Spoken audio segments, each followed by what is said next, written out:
out to my friends from Goodfellas TV, from Alexis Too Sexy Salazar. All right, man, let's talk about Serhii Bohachuk, WBC interim champion, versus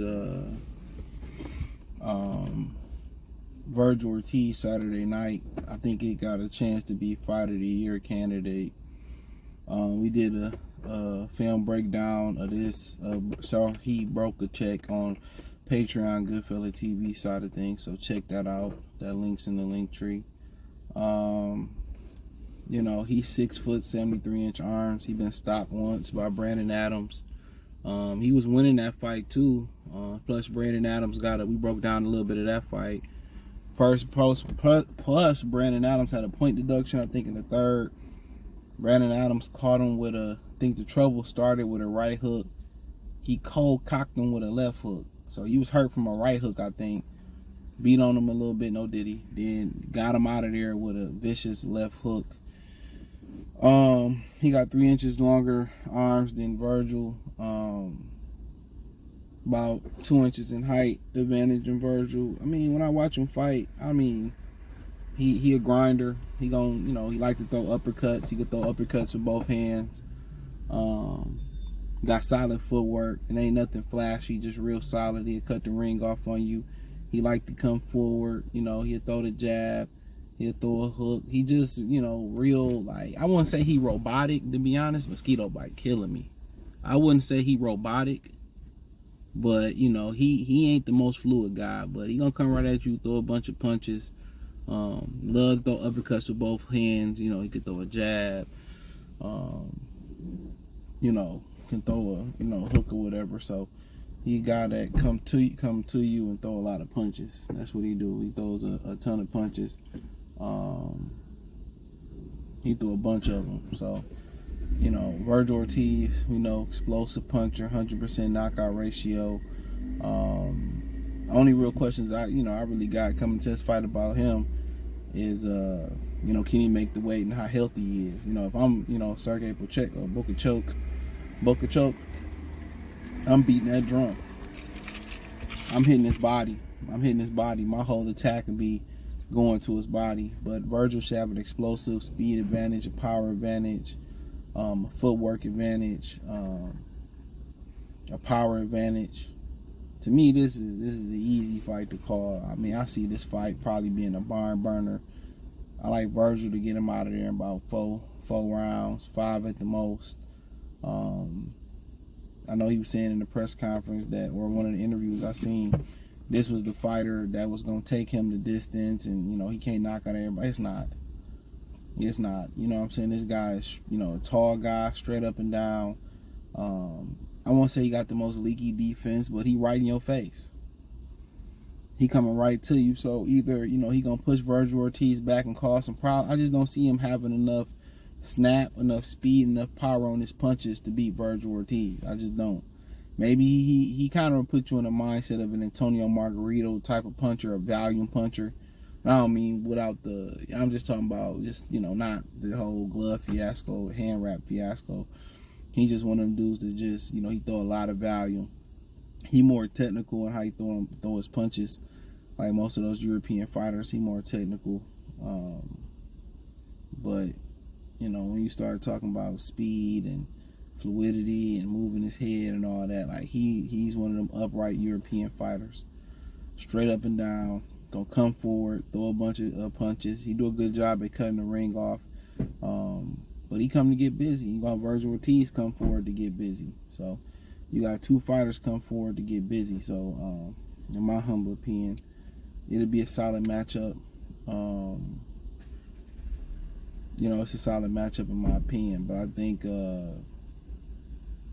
honestly,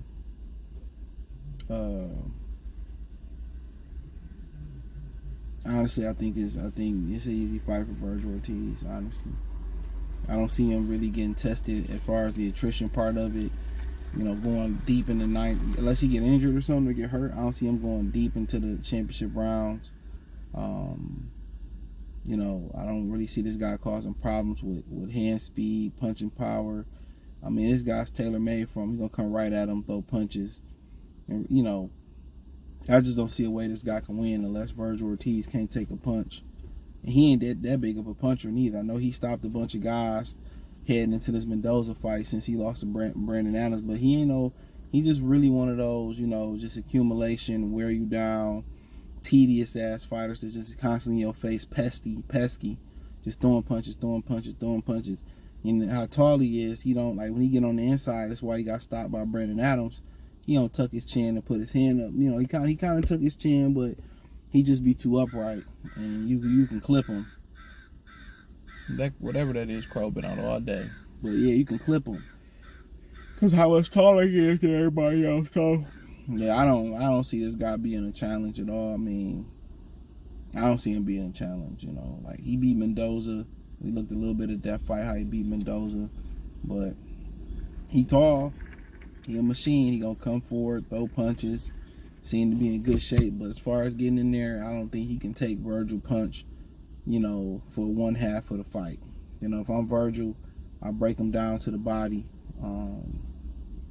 Then I clip him up top with a left hook to the head. But yeah, this is one of them fights, in my opinion, that I don't really see.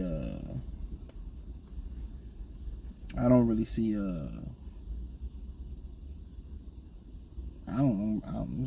how he can win.